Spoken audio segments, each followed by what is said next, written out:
Ibu bapak, saudari-saudara, para suster, frater, Buddha dan rekan imam yang terkasih, kita akan memasuki kitab terakhir dari rangkaian perjanjian baru, yaitu kitab Wahyu. Di dalam kitab Wahyu ada begitu banyak lambang dan simbol.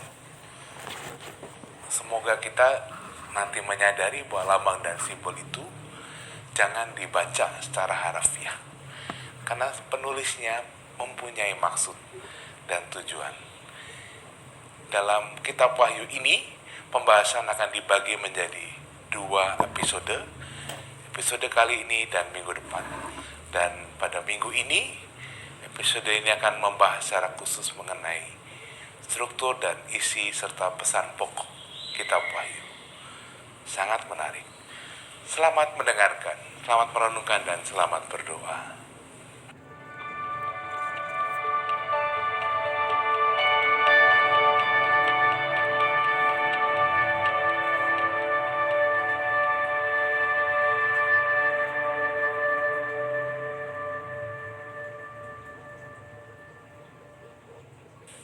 Saudari-saudaraku yang terkasih, kita sampai pada tulisan terakhir perjanjian baru, yaitu kitab Wahyu. Kita akan mempercakapkannya di dalam 1-2 kesempatan. Seperti biasa, nanti ada pengantar umum, lalu kita lihat pesan yang paling pokok dari kitab Wahyu itu, dan kita ambil salah satu contoh suatu teks yang sudah biasa kita dengar dibacakan di dalam liturgi gereja. Nanti kita coba fahami bukan dari segi liturgi tetapi dari segi pengetahuan kitab suci. Pengantar umum. Kalau kita pernah membaca kitab Wahyu, kita langsung merasa kalau dibandingkan dengan tulisan-tulisan yang lain, tulisan kitab Wahyu itu amat berbeda dalam banyak hal. Mengenai gayanya, mengenai gambaran-gambarannya, jalan gagasannya. Dan terus terang saja, saya pun kalau membacanya, banyak hal yang tidak jelas. Dan tidak apa-apa. Dan itulah ciri yang memang terkandung di dalam yang disebut sastra apokaliptik. Ambil saja contoh sederhana. Kalau saudara-saudara kita dari Sumatera Barat itu membuat pantun, cepat sekali mereka. Saya susah membuat pantun karena memang tidak biasa. Demikian juga kalau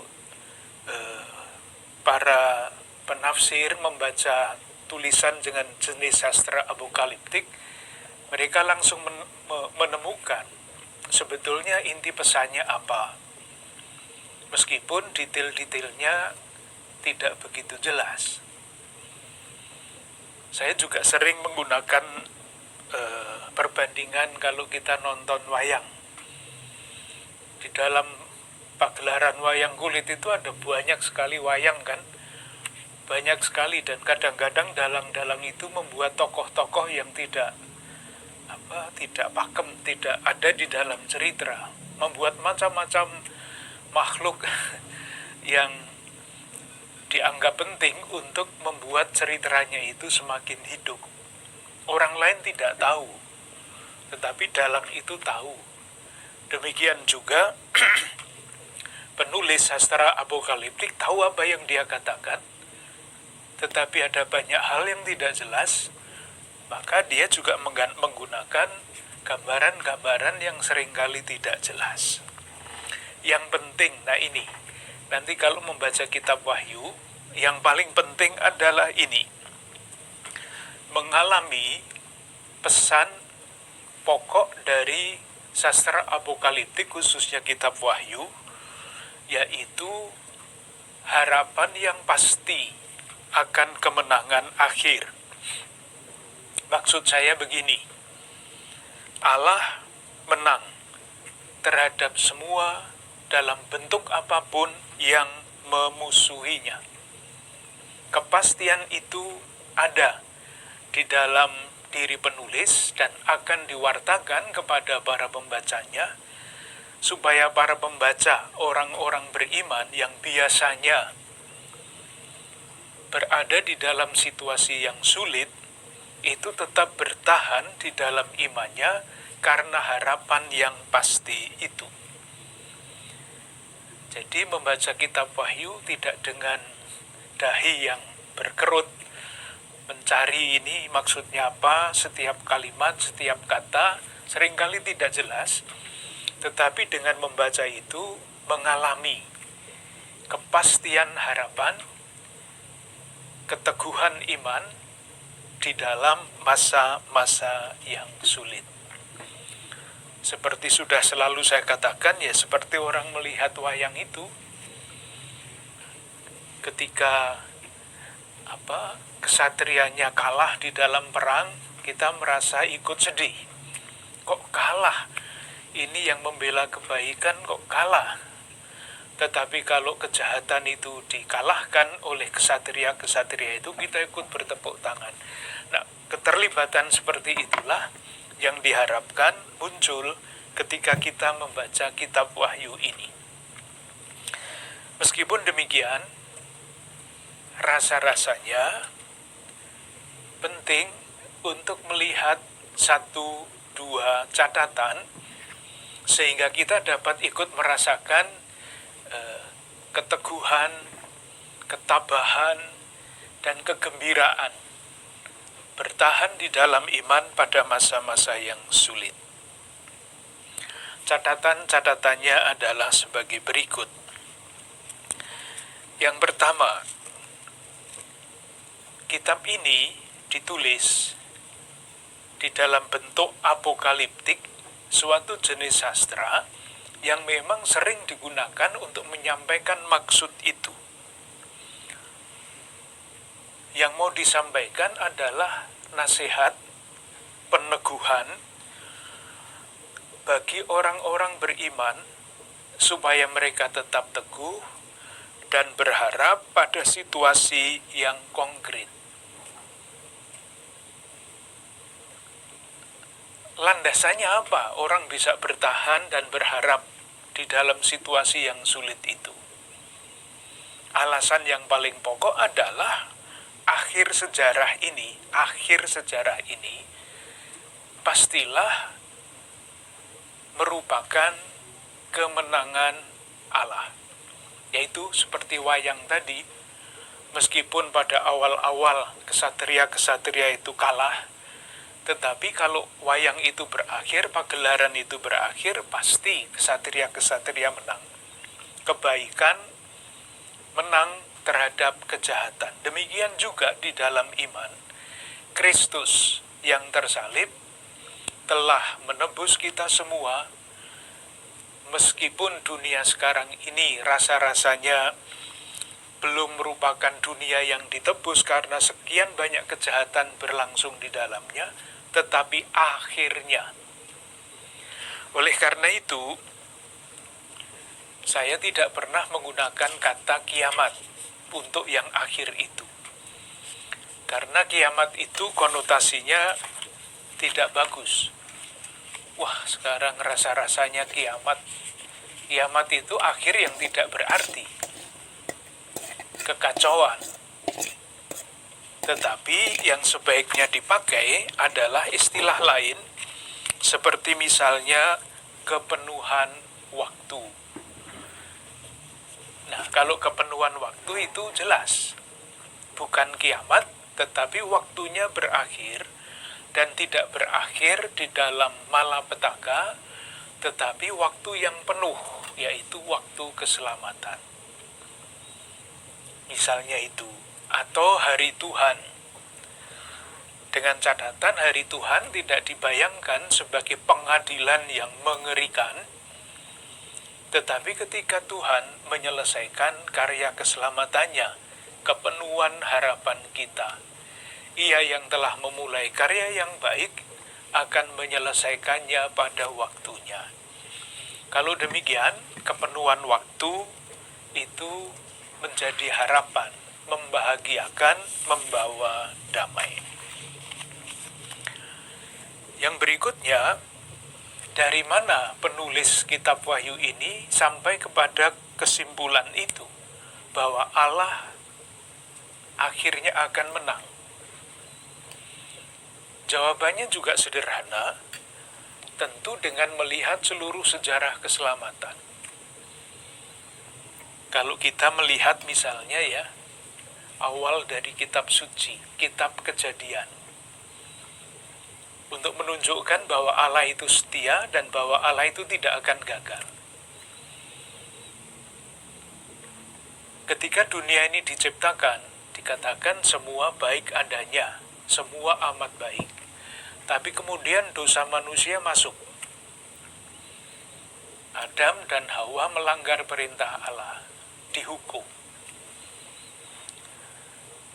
Tetapi dihukum tidak dibiarkan di dalam kubangan dosa terus. Ada janji keselamatan. Kitab Kejadian bab 3 ayat 15 yang disebut Injil yang paling awal. Janji keselamatan. Kemudian disusul kisah mengenai Kain dan Abel. Kain membunuh adiknya Abel, Abel ketakutan, tetapi Allah menjamin Kain tidak akan dibunuh seperti yang lazim pada waktu itu. Janji lagi keselamatan. Lalu ada dosa manusia yang dahsyat, muncul air bah. Tetapi air bahnya hilang dan ada janji baru kepada Nuh. Lalu ada menara Babel. Manusia akan ingin sama seperti Allah, naik ke surga. Lalu ada hukuman karena menara Babel itu. Nah, apa yang terjadi sesudah itu? Allah memanggil Abraham, dan itulah titik yang sangat menentukan di dalam sejarah umat manusia. Artinya, mulai saat panggilan Abraham itu, Allah merencanakan karya keselamatannya dengan panggilan Abraham dan nanti ditutup dengan kitab Wahyu. Nah, di antaranya kita bisa melihat anak-anak Abraham, Ishak dan Yakub itu akhirnya terlempar ke Mesir. Apakah dibiarkan di Mesir? Tidak. Allah mengutus Musa untuk menyelamatkan umatnya. Masuk ke tanah terjanji, mulailah ada zaman kerajaan. Ketika mereka sudah masuk ke tanah terjanji itu, zaman Daud adalah zaman keemasan. Salomo yang dianggap raja bijaksana itu akhirnya tidak seperti bapaknya Daud. Ketika dia meninggal, kerajaan pecah menjadi dua. Dan akhirnya di dalam perjalanan sejarah semua hancur. Kerajaan Israel di utara hancur, kerajaan Yehuda di selatan hancur, umat dibuang ke Babilonia. Menjadi budak lagi, menjadi orang buangan. Apakah Allah membiarkan umatnya tinggal di tempat pembuangan? Tidak. Ada Eksodus kedua. Ada keluaran kedua, seperti dulu Allah membebaskan umatnya dari Mesir. Demikian juga sekarang, maksudnya pada waktu itu, Allah membawa kembali umatnya yang dijadikan buangan kembali ke tanah terjanji. Dan begitu terus, sampai akhirnya mengutus Yesus Kristus.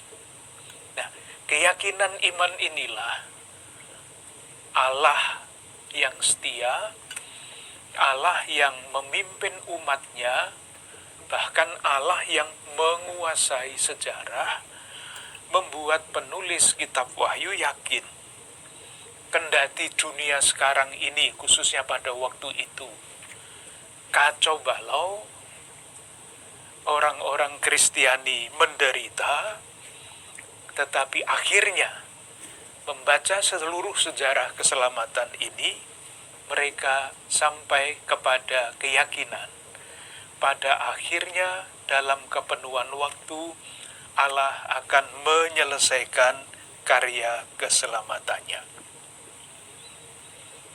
Moga-moga jelas maksudnya. Jadi intinya adalah Allah itu setia, maka ia akan setia sampai akhir, sampai kepada kesudahannya. Nah, pertanyaan yang berikutnya adalah, kesudahannya itu akan seperti apa? Kan tidak ada orang tahu kesudahan itu akan seperti apa. Kepastian iya, tetapi persis akan terjadi seperti apa, tidak ada orang yang tahu. Maka penulis kitab Wahyu dengan jenis sastra apokaliptik menuliskan keyakinan itu, menggelar sejarah itu dengan menggunakan tanda-tanda bermacam-macam yang diharapkan dapat membantu untuk membayangkan, untuk menghayati peperangan antara karya Allah dan yang melawan karya Allah itu. Digunakan lambang-lambang, tanda-tanda macam-macam, tetapi akhirnya jelas. Jelasnya pun juga dengan tanda-tanda. Itu catatan yang pertama. Catatan yang kedua, kapan kitab Wahyu ini ditulis?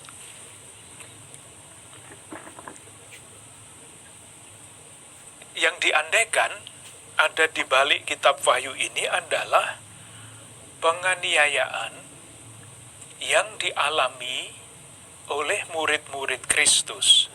Penganiayaan. Sebabnya apa orang-orang Kristiani ini dianiaya? Jawabannya ada di dalam sejarah. Pertama, pada tahun 81 sampai tahun 91 Masehi, yang menjadi kaisar di Roma itu namanya Domitianus. Kaisar Domitianus. Nah, kaisar ini rupanya gila hormat. Orang-orang pada zaman itu sudah biasa menyembah namanya dewa-dewi. Banyak sekali dewa-dewi. Peninggalannya kalau pergi ke Roma masih bisa dilihat sampai sekarang. Nah, karena dia juga ingin disembah oleh rakyatnya, seperti rakyatnya menyembah dewa-dewi itu, maka ia mewajibkan seluruh rakyatnya untuk menyembah dia seperti halnya orang-orang menyembah dewa-dewi. Karena orang-orang Kristiani, murid-murid Kristus itu sudah mempunyai sesembahan sendiri, yaitu Yesus Kristus, dan tidak mau menyembah lain selain menyembah Allah, maka menolak mereka untuk menyembah kaisar. Nah, tentu saja kaisar marah. Mulailah penganiayaan terhadap orang-orang Kristiani, banyak yang dipenjarakan, banyak yang dimartir, dan seterusnya. Maka pertanyaan umat orang Kristiani, mengapa sesudah mengikuti Yesus Kristus kok nasib kami seperti ini? Ada gunanya apa enggak bertahan di dalam iman, di dalam situasi berat seperti ini? Nah, untuk menjawab pertanyaan itu dan memberikan alasannya mengapa kita mesti bertahan di dalam situasi sulit, Yohanes menulis kitab Wahyu ini. Jadi latar belakangnya jelas. Bisa dicari di dalam sejarah, yaitu Kaisar Domitianus dan kaisar-kaisar berikutnya yang minta dirinya disembah secara seperti halnya orang-orang menyembah dewa-dewi itu. Nah, di dalam rangka itu dipakailah lambang-lambang. Jadi misalnya kalau kita melihat, mencoba ya, Roma, Kekaisaran Romawi itu digambarkan sebagai apa di dalam kitab Wahyu ini. Misalnya bab 13 ayat 1. Ini binatang-binatang ini dipakai untuk lambang Kekaisaran Romawi itu. Lalu aku melihat seekor binatang keluar dari dalam laut, bertanduk 10, berkepala 7. Di atas tanduk-tanduknya terdapat 10 mahkota, dan pada kepalanya tertulis nama-nama hujat. Sudah jelas ada lambang-lambang di situ. Binatang dengan tanduk 10, kepala 7. Susah sekali dibayangkan itu binatang makhluk macam apa. Inilah lambang dari Kekaisaran Roma yang dianggap kepalanya tertulis nama-nama hujat. Lalu ayat 2, binatang yang kulihat itu serupa dengan macan tutul. Macan tutul. Ayat 5, dan kepada binatang itu diberikan mulut yang penuh kesombongan dan hujat. Kejahatannya digambarkan seperti ini. Kejahatan Kekaisaran Roma. Atau bab 17. Bab 17 ayat 1. Lalu datanglah seorang dari ketujuh malaikat yang membawa ketujuh cawan dan berkata kepadaku, mari ke sini, aku akan menunjukkan kepadamu putusan atas pelacur besar. Yang dimaksud adalah Kekaisaran Romawi itu. Ayat 6. Dan aku melihat perempuan. Perempuan itu lambang dari kota, mabuk oleh darah orang-orang kudus dan darah saksi-saksi Yesus. Digambarkan seperti itu. Nah, sekarang kita coba lihat lambang-lambang apa saja yang dipakai supaya nanti kita bisa mengikuti dan menikmati kalau ketemu dengan lambang-lambang seperti itu. Ini yang mau digambarkan apa? Warna yang pertama putih. Warna putih kita semua tahu di mana-mana adalah lambang dari kesucian, pasti.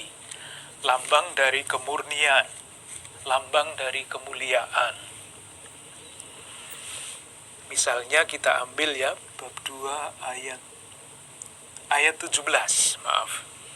Bab 2 ayat 17.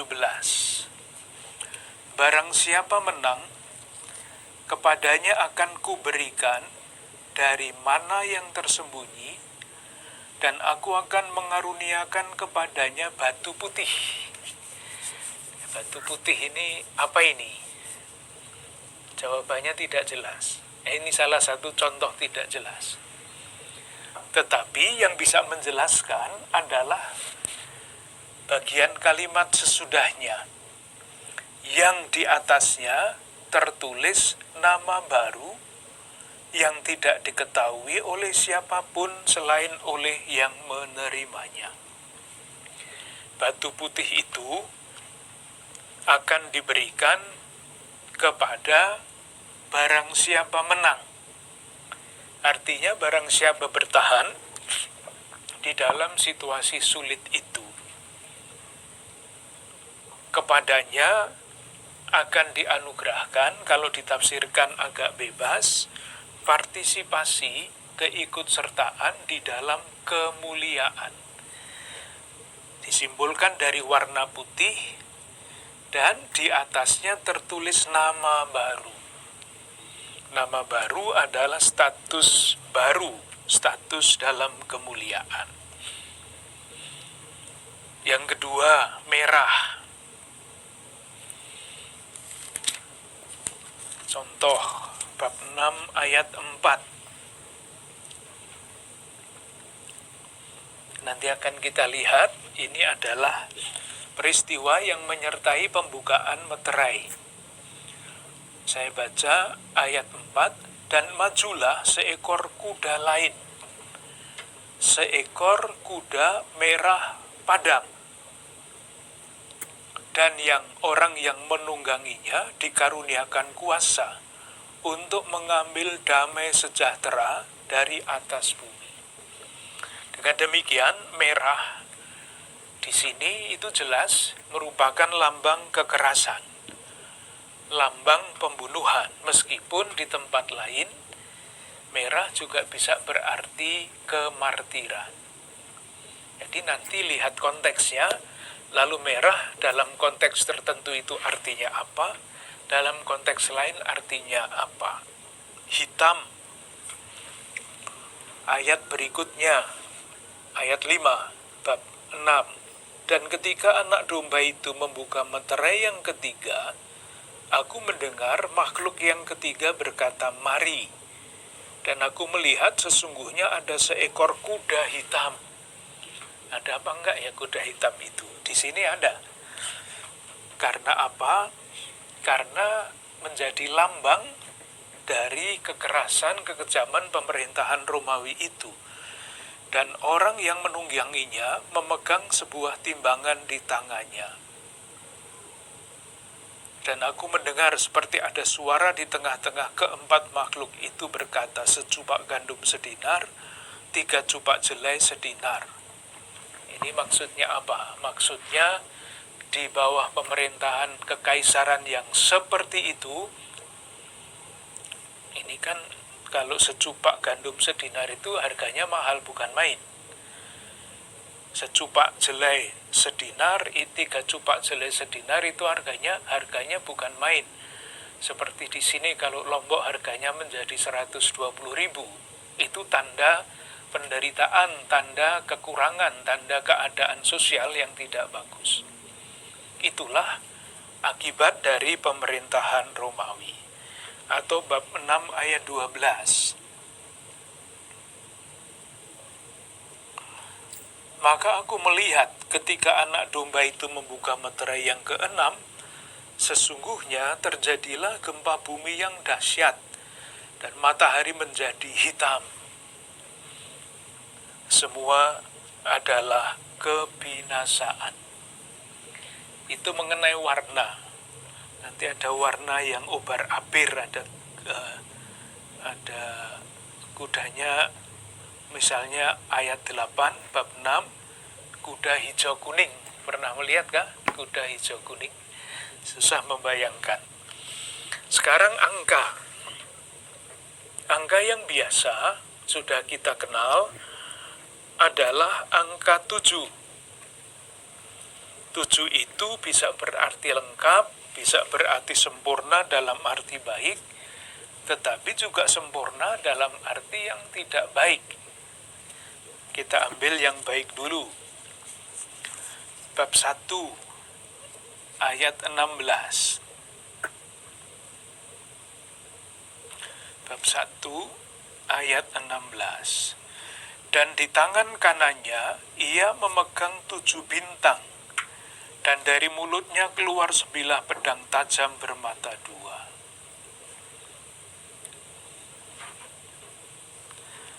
Atau sebelumnya ayat 11, apa yang engkau lihat tuliskanlah di dalam sebuah kitab dan kirimkan kepada ke-7 jemaat.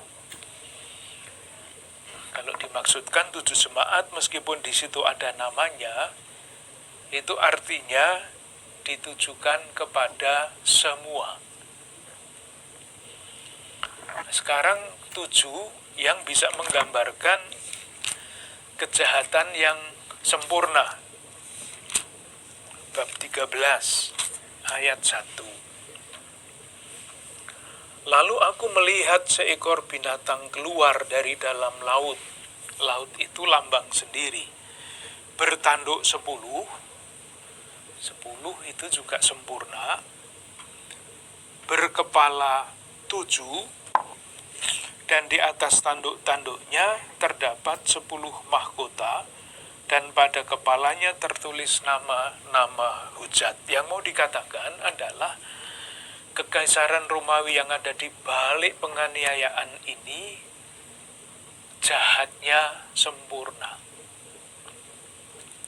Dikatakan di situ bertanduk 10, berkepala 7. Masih kurang apalagi jahatnya.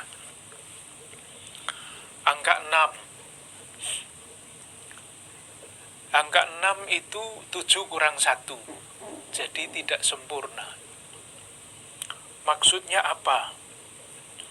Kita ambil saja contoh-contohnya, bab 13 ayat 18 maksud saya, itu masih melambangkan kekaisaran Romawi yang jahatnya dahsyat. Kita baca bab 13 ayat 18. Yang penting di sini ialah hikmat. Barang siapa yang bijaksana, baiklah ia menghitung bilangan binatang itu. Nah, binatang di sini kan melambangkan kekaisaran Romawi.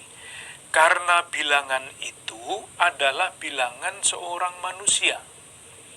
Dan bilangannya ialah 666. Angka 6 itu 7 kurang 1. Jadi tidak sempurna. Kalau tidak sempurna bisa berarti jahat. Nah, jahatnya itu 3 kali, 666. Jadi binatang itu adalah lambang kekaisaran Romawi yang sangat jahat. Jadi ditafsir-tafsirkan seperti itu. Kalau melihat, memahami latar belakang sejarahnya, dan sedikit lambang-lambang yang dipakai di dalam kitab Wahyu, lalu kita dapat lebih mudah kira-kira memahami pesan yang mau disampaikan apa. Angka lain, supaya nanti tidak bertanya-tanya kalau berjumpa dengan angka ini. Bab 12 ayat 14. Kepada perempuan itu diberikan kedua sayap dari burung nasar yang besar, supaya ia terbang ke tempatnya di padang gurun sekarang, di mana ia dipelihara jauh dari tempat ular itu selama 1 masa dan 2 masa dan setengah masa. Kalau 2 ditambah 1 ditambah 2 ditambah setengah itu 3,5. Ya, 3,5 itu separuh dari 7. Kalau 7 masa itu artinya sempurna, selama-lamanya. Tetapi kalau hanya 3,5 masa, itu artinya sementara. Gambarannya, kalau nanti perempuan itu kita mengerti sebagai gereja, gereja itu memang dianiaya, tetapi penganiayaannya hanya dialami 3,5 masa. Artinya tidak akan selama-lamanya dianiaya, sementara saja. Saya kira tidak sulit memahami itu. Nah, yang setara dengan 3,5 masa, kita lihat bab 12 ayat 6. Perempuan itu lari ke padang gurun, di mana telah disediakan suatu tempat baginya oleh Allah, supaya ia dipelihara di situ 1.260 hari lamanya. Dari mana angka 1.260 itu? 3,5 tahun. Kalau setahun itu 360. 360 kali 3 ditambah 130 itu hasilnya 1.260. Masih satu lagi. Artinya dibuang di padang gurun sementara. Bab 13 ayat 5. Dan kepada binatang itu diberikan mulut yang penuh kesombongan dan hujat. Kepadanya diberikan juga kuasa untuk melakukannya 42 bulan lamanya. 42 bulan itu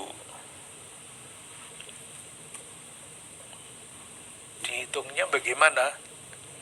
Ya sama, 3,5 tahun. Kalau 3 tahun kan 36 bulan. Ditambah 6 jadinya 42. Dengan demikian, binatang itu mempunyai kekuasaan untuk menyiksa atau menganiaya umat Kristiani hanya sementara itu, 42 bulan. Sementara angka 12 itu adalah sempurna. Angka 1000 itu tidak ada yang bisa menghitung. Ini penting untuk apa? Untuk memahami misalnya apa yang ada kita temukan pada bab 7 ayat 4.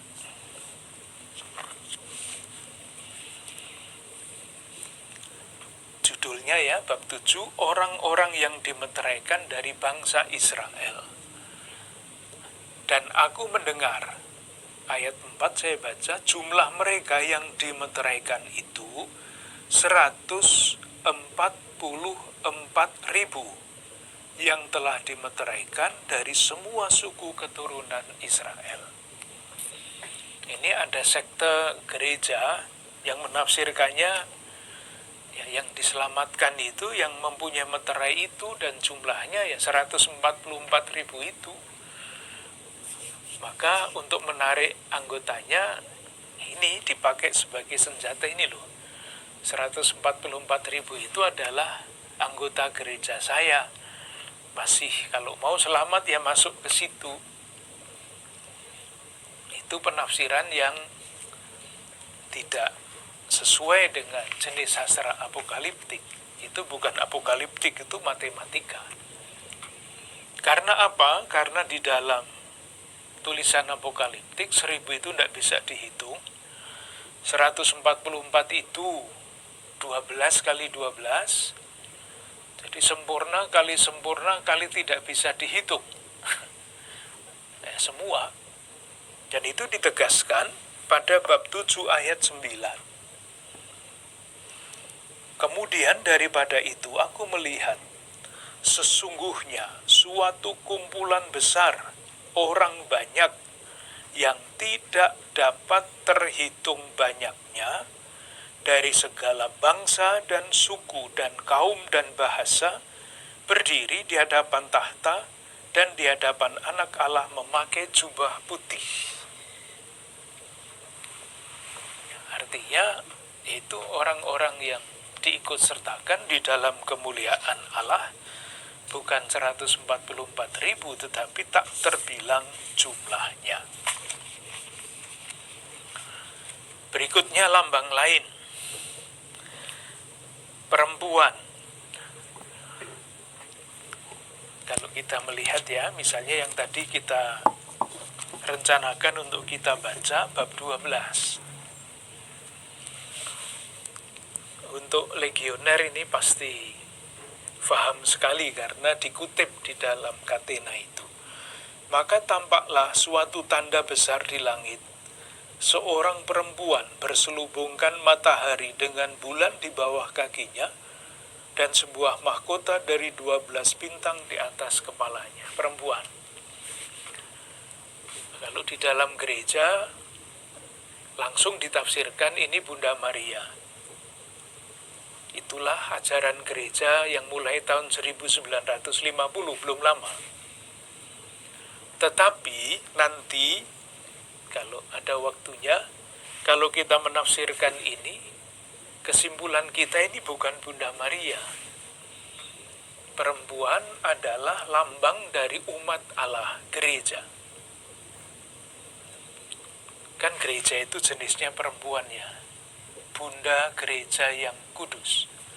Istilahnya itu, tidak ada Bapak gereja yang kudus, Bunda Maria yang kudus. Perempuan juga bisa berarti kota. Maka kita punya istilah ibu kota, tidak ada Bapak kota. Misalnya bab 17 ayat 3. Dalam roh aku dibawanya ke padang gurun, dan aku melihat seorang perempuan duduk di atas seekor binatang yang merah ungu, yang penuh tertulis dengan nama-nama hujat. Lah, ini kota Roma, yang memang menjadi latar belakang dari tulisan kitab Wahyu ini. Sangkakala, trompet, itu adalah suara ilahi yang menyatakan berlangsungnya karya keselamatan Allah. Nanti akan kita lihat, kalau kita membaca pesan pokok dari kitab Wahyu, ada 7 meterai, meterai ke-7 ditiup, sangkakala muncul. Itu artinya karya keselamatan Allah dimulai. Lalu ada kelanjutannya. Jubah putih adalah lambang kemuliaan. Sudah beberapa kali kita temukan. Misalnya bab 6 ayat, kalau mau dilihat lagi, bab 6 ayat 11. Dan kepada mereka masing-masing diberikan sehelai jubah putih. Dan kepada mereka dikatakan bahwa mereka harus beristirahat sedikit waktu lagi hingga genap jumlah kawan-kawan pelayan dan saudara-saudara mereka yang akan dibunuh sama seperti mereka. Setia, sehingga dikaruniakan kepadanya kemuliaan abadi. Laut adalah kuasa yang merusak. Kita ambil contoh bab 13 ayat 1. Binatang-binatang itu keluar dari mana? Dan aku melihat seekor binatang keluar dari dalam laut dengan gelombangnya yang mengerikan. Nanti pada akhirnya, pada kitab Wahyu bab 21 ayat 1, ketika karya keselamatan Allah ini selesai, sempurna, lalu dikatakan laut tidak ada lagi. Bab 21 ayat 1. Lalu aku melihat langit yang baru dan bumi yang baru, sebab langit yang pertama dan bumi yang pertama telah berlalu, dan laut pun tidak ada lagi. Tidak ada lagi laut. Dengan demikian, semuanya sempurna, semuanya selesai. Itu lambang-lambang yang digunakan. Selanjutnya, kita coba lihat bagaimana kitab Wahyu ini disusun.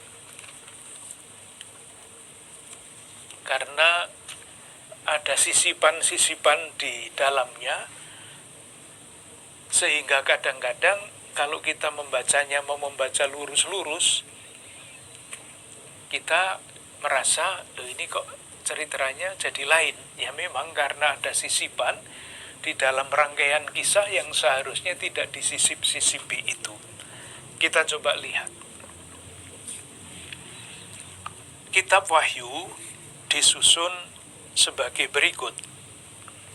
Yang pertama, ayat 1, bab 1, ayat 1 sampai 8, kita ikuti pembagian yang ada di dalam teks kita. Ayat 1 sampai ayat 3, ini isinya pendahuluan. Inilah wahyu Yesus Kristus yang dikaruniakan Allah kepadanya, supaya ditunjukkannya kepada hamba-hambanya apa yang harus segera terjadi. Dan oleh malaikatnya yang diutusnya, ia telah menyatakan kepada hambanya Yohanes. Jadi ada dua hal yang dikatakan di sini. Wahyu itu wahyu tentang apa? Tentang Yesus Kristus. Jadi seperti halnya tulisan-tulisan yang lain di dalam Perjanjian Baru, semuanya berbicara tentang Yesus Kristus, tidak bicara mengenai yang lain-lain. di dalam konteks yang berbeda-beda. Nah, wahyu Yesus Kristus ini dinyatakan seperti apa?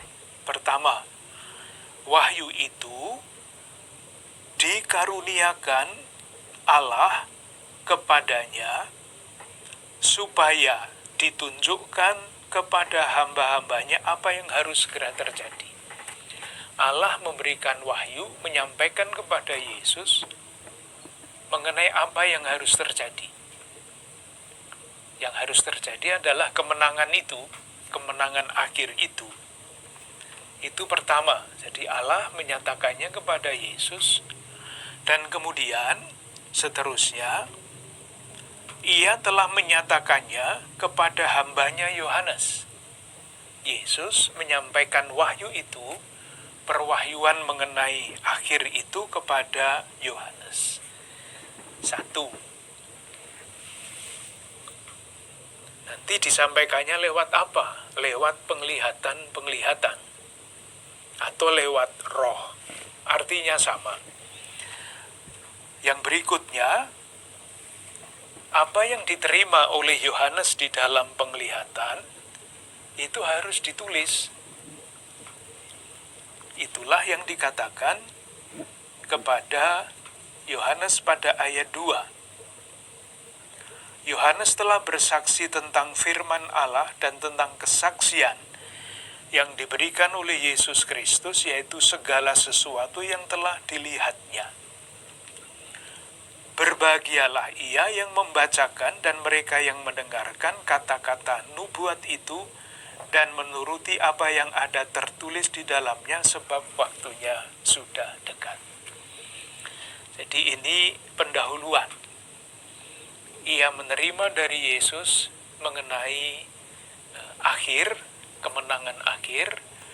Dia harus menulis sebagai kesaksiannya, dan orang-orang yang membacanya dan mendengarkannya akan merasakan kebahagiaan. 1. Yang berikutnya, ayat 4 sampai ayat 8. Isinya adalah salam dan uraian tentang siapa Yesus Kristus itu, serta pujian. Salamnya dari Yohanes kepada ketujuh jemaat yang di Asia Kecil. Alamatnya jelas, dengan catatan angka 7 adalah angka kelengkapan. Kasih karunia, damai sejahtera menyertai kamu dari Dia. Nah, Dia ini diuraikan. Yang ada dan yang sudah ada dan yang akan datang, dan dari ketujuh roh yang ada di hadapan tahtanya, dan dari Yesus Kristus, saksi yang setia, yang pertama bangkit, dan sebagainya. Jadi, kasih karunia dari Allah, dari Yesus, dari ketujuh roh. Terus bagi Dia yang mengasihi kita, itulah doksologi. Bagi Dialah kemuliaan dan kuasa sampai selama-lamanya. Amin. Lihatlah, Ia datang dengan awan-awan, dan selanjutnya, dan dinyatakan ayat 8, Aku adalah Alfa dan Omega, firman Tuhan Allah, yang ada dan yang sudah ada dan yang akan datang, yang Maha Kuasa. Nah, sampai di situ ada pendahuluan dengan dua bagian itu. Nah, berikutnya ayat 1 bab 1 ayat 9 sampai 20. Nah, ini mulai dengan penampakan, mulai dengan penglihatan. Dan penglihatan itu bahasanya berbeda-beda. Ada yang mengatakan aku melihat. Di sini nanti disebut dengan kata lain. Pada hari Tuhan, ayat 10, aku dikuasai oleh roh. Apa yang dikatakan di sini? Bab 1 ayat 10. Aku Yohanes, memperkenalkan dirinya siapa dia pada ayat 9. Nah, pada hari Tuhan, aku dikuasai oleh Roh, dan aku mendengar dari belakangku suatu suara yang nyaring.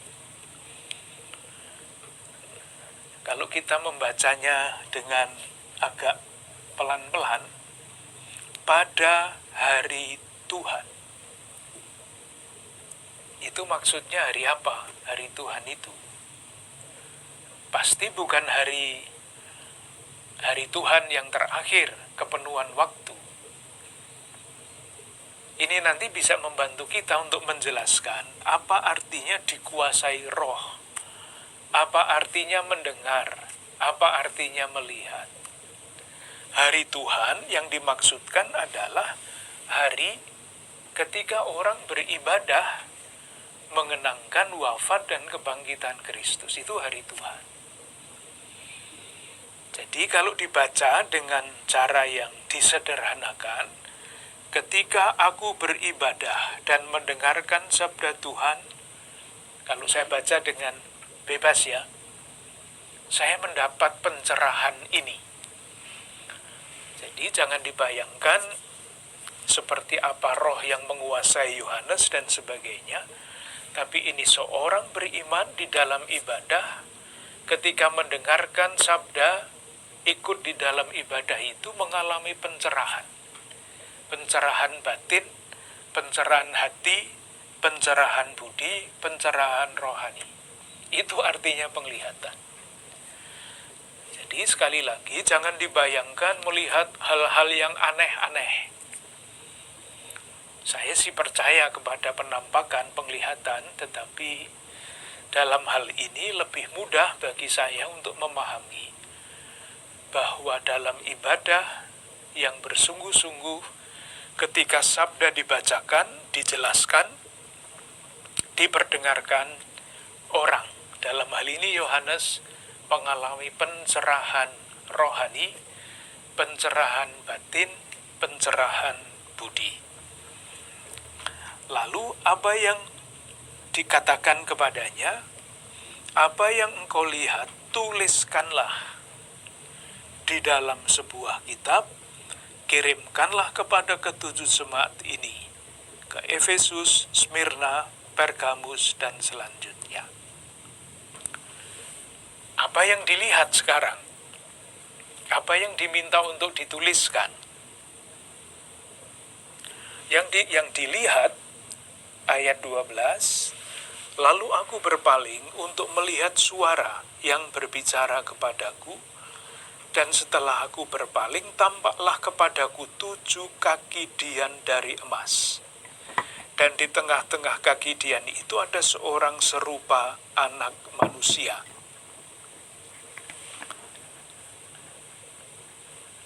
Ada anak manusia berpakaian jubah dan sebagainya, nanti dibaca sendiri, itu semua menampakkan kemuliaan. Lalu juga ada 7 kaki dian dari emas. Itu apa? Ayat 16. Dan di tangannya ia memegang 7 bintang. Itu penampakan, penglihatan. Sekali lagi, di dalam lambang-lambang yang mengungkapkan pengalaman batin yang susah untuk dirumuskan dengan kata-kata. Lalu Yohanes tersungkur pada ayat 17. Tersungkurlah aku di depan kakinya, sama seperti orang mati. Dikatakan, perwahyuan siapa anak manusia itu, ayat 17, jangan takut, aku adalah yang awal dan yang akhir, dan yang hidup. Aku telah mati, namun lihatlah aku hidup sampai selama-lamanya. Dan aku memegang segala kunci maut dan kerajaan maut. Itu penampakannya. Jadi sama sebetulnya dengan penampakan dalam tanda petik yang dialami oleh para rasul. Penampakan Kristus yang bangkit. Hanya karena jenis sastranya adalah apokaliptik, maka ceritanya jadi begini ini. Kalau mau membaca ceritanya yang biasa, dalam bentuk kisah, bukan apokaliptik, ya kita baca di dalam Injil-Injil, Kristus yang bangkit, yang menampakkan diri kepada para rasul. Lalu pada ayat 20, itu dijelaskan apa artinya 7 kaki dian emas, apa artinya 7 bintang. Ayat 20, dalam hal ini, lambang yang dia pakai itu dijelaskan sendiri. Tetapi banyak lambang yang dia pakai tidak dijelaskan. Nah, harus kita mengerti. Dan rahasia ke-7 bintang yang telah kau lihat pada tangan kananku, dan ke-7 kaki dian emas itu, nah sekarang dijelaskan, ke-7 bintang itu ialah malaikat ke-7 jemaat. Dan ke-7 kaki dian itu ialah ke-7 jemaat. Yang mau dikatakan sederhana sebetulnya.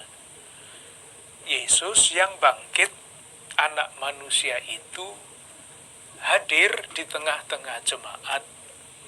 Dan kehadirannya itu, tanda petik, dibantu oleh malaikat 7 jemaat. Ini yang sekarang kita mengerti dalam bahasa biasa, malaikat pelindung jemaat.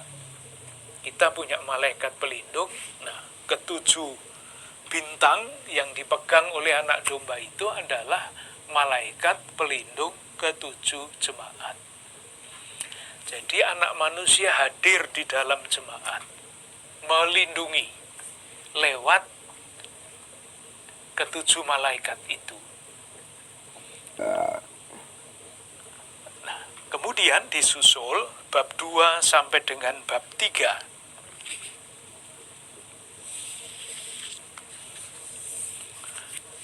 Itulah surat kepada 7 jemaat yang di Asia, yang tadi disebut pada bab 1 ayat 11. Efesus, Smyrna, Pergamus, Tiatira, Sardis, Philadelphia, Laodikia. Itulah yang disebut bagian profetik dari kitab Wahyu, surat kepada 7 jemaat. Kita lanjutkan sebentar, supaya nanti kita bisa lanjut ke bagian yang berikutnya. Surat kepada 7 jemaat ini strukturnya sama. Strukturnya sama. Mulai dari kalimat yang sama. Jadi kita lihat sebentar ya, bab 2 ayat 1 sampai 7. Tuliskanlah kepada malaikat jemaat di Efesus. Inilah firman Dia yang memegang ke-7 bintang itu di tangan kanannya dan berjalan di antara ke-7 kaki dian emas. Itu jelas. Anak manusia Yesus yang melindungi di tengah-tengah jemaat lewat 7 bintang. Mulai selalu dengan aku tahu. Ayat 2, bab 2 ayat 2. Lalu surat yang kedua kepada jemaat Smyrna ayat 9, aku tahu. Surat yang ketiga, bab 2 ayat 13, aku tahu. Berikutnya, bab 2 ayat 19, aku tahu. Dan semua seperti itu.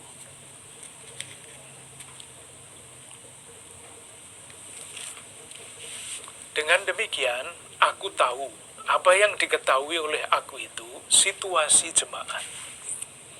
Nah, dengan membaca bagian yang aku tahu itu, kita bisa membayangkan seperti apakah suasana jemaat-jemaat di Asia yang dikirimi oleh surat ini. Jadi, mulai dengan aku tahu, diakhiri dengan pernyataan umum. Kita lihat ya, bab 2 ayat 7. Siapa yang bertelinga, hendaklah ia mendengarkan apa yang dikatakan Roh kepada jemaat-jemaat. Barang siapa menang, dia akan kuberi makan dari pohon kehidupan yang ada di taman Firdaus Allah. Jadi, mulai aku tahu diakhiri dengan rumus yang begini. Bab 2 ayat 11. Siapa bertelinga, hendaklah ia mendengarkan. Lalu barang siapa menang, ia tidak akan menderita apa-apa oleh kematian yang kedua. Bab 2 ayat 17. Siapa bertelinga, dilanjutkan barang siapa menang. Ayat 29. Siapa bertelinga, hendaklah ia mendengarkan. Bab 3 ayat 5. Barang siapa menang, siapa bertelinga, hendaklah mendengarkan. Dan begitu terus, surat kepada ketujuh jemaat itu dimulai dengan aku tahu dan ditutup dengan pernyataan umum. Nah, di antaranya itu ada membaca keadaan. Kita berhenti dulu, kita teruskan di dalam pertemuan yang akan datang. Terima kasih.